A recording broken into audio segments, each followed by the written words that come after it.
Hey guys, this is Dave Washburn again with what we're calling Deep Thoughts with Dave. So jump on in. I hope this encourages you. But I was thinking about doing a devotion specific for coaches, and then I thought, well, maybe I'll work this in for just for athletes. But I thought it was really applicable to everyone, even huddle coaches, even people that aren't involved in athletics, but just the thought about our identity. And it goes back to several years ago when Tim Tebow was still playing college football for the Florida Gators.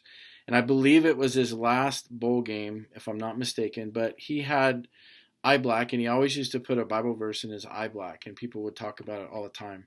And in this particular case, he had written Galatians 2:20, or it had been imprinted on the eye black that he used. But I thought, I don't recognize that verse. I'm used to, John 14:6, John 3:16, some of the verses that are more familiar to us, more popular verses. And so as I was watching this game, I thought, I'm going to just grab my Bible real quick and look at it. So in the middle of the game, I'm opening up the Bible, and as I read the verse, I was like, wow, this is a pretty deep verse if you really start thinking about it. So, deep verse, deep thoughts with Dave kind of goes together. So I started reading it, and I'm like, okay, this kind of has a lot to do with who I am and why I put my faith in God. But once I do put my faith in God, who I am and what's happening inside me. So let me read that for you.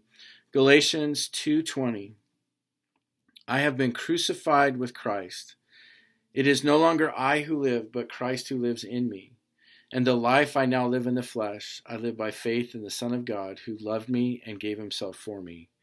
And to me, it's kind of a circular verse a little bit. Like, okay, so I know what Christ did for me. I receive Christ. So as I receive Christ and I turn my life over to him, I'm giving up my life because he gave up his life for me. I'm crucified with him in the sense that my sins are with him on the cross. And as he dies and bleeds for me, that blood sacrifice that he gave cleanses me of my sin and allows me to have this relationship with God.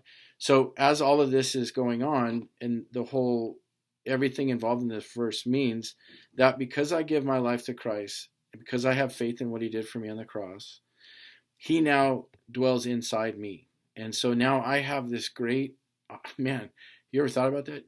For the believer, Christ lives in us. That is an amazing statement all of its own.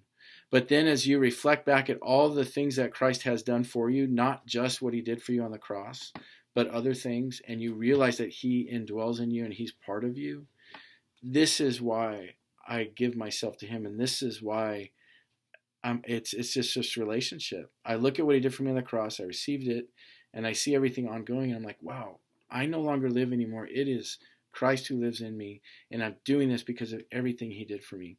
And so out of that contemplation, I just thought about, as we surrender our life to him so that he may work in and through us.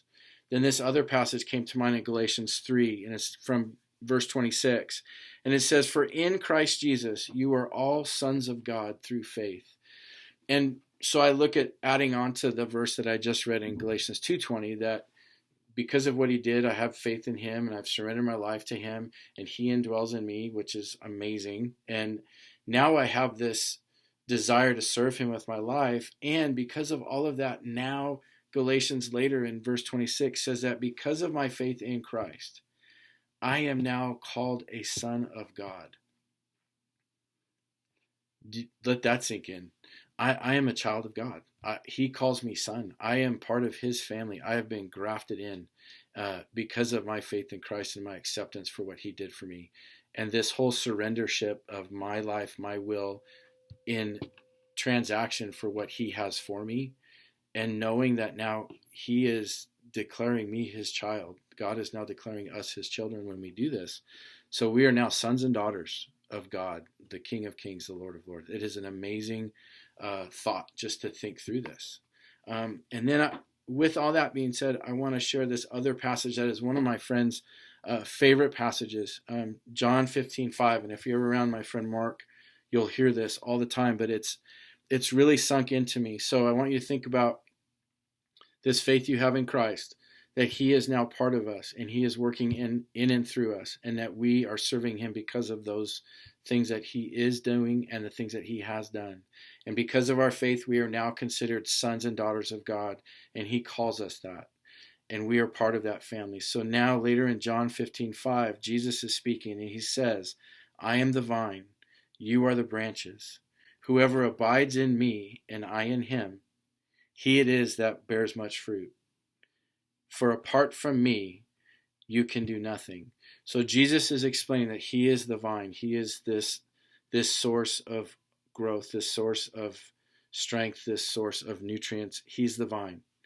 And we're the branches. So we are coming out of this vine. He is the anchor. He is the root. He is everything that will allow us to grow and continue. And he says, you're the branches. Whoever abides in me, whoever stays close to me, whoever's attached to me, he will also be with him. It says, whoever abides in me and I in him, he it is that will bear much fruit. So as we are attached to the vine and we are relying on it for our sustenance, our nutrition, everything, then that attachment, that will allow us to grow. That will allow us to bear much fruit. But the scary part is when we separate ourselves from God, it says that we can do nothing. So the challenge as I thought of this is because we have surrendered our life, because we are now declared sons and daughters of God, this description of who Jesus is, he is the source of everything for us. So why is it that we don't spend time with him? Why is it that we don't spend time in prayer? Why aren't we reading more? And, this time that we're in with this virus and everything that's keeping us, enclosed, it's just allowing me to think so much more about life outside of the busyness, but life that's important. And the important parts of life are Jesus. For the believer, we get distracted too many times. I've shared verses, about Peter walking water, how he got distracted by things going on around him. He started to sink in the water and he had to cry out to Jesus, save me. But as you reflect on who you are in Christ, as we've learned today, that we have Christ dwelling in us to lead us, to guide us, to help us. We have been grafted in now and we are declared sons and daughters of God. Why don't we cling to that vine? If we're the branch, let us stay connected. Let us never fall apart from Jesus, the vine, and let us continually maybe just make a plan that every day now, if you haven't, every day you're reading and you're praying. And if you've been reading and praying, maybe you're doing more. Maybe you're adding a worship song to it. You're just setting aside a time every day to be with the Lord. And even if it's really busy, if you can just lock yourself in your truck or your car as you're driving to work, nothing on, and just thinking about Jesus, and maybe saying a prayer about your life, your family's life.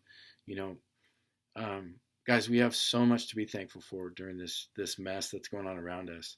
And man, how much more thankful could we be knowing that we are now part of God's family when we receive Christ, that he is with us. We are called sons and daughters, and he is the vine that we get all of our nutrition from, our spiritual nutrition. So the challenge today for you to carry on is this: cling to the vine. Dwell on the things that you know you are in Christ, that you are now sons and daughters of God. Spend time with Jesus in prayer and spend more time reading the Word. And I hope this blessed you, hope it challenged you, and we will meet again later with Deep Thoughts with Dave. Thanks a lot.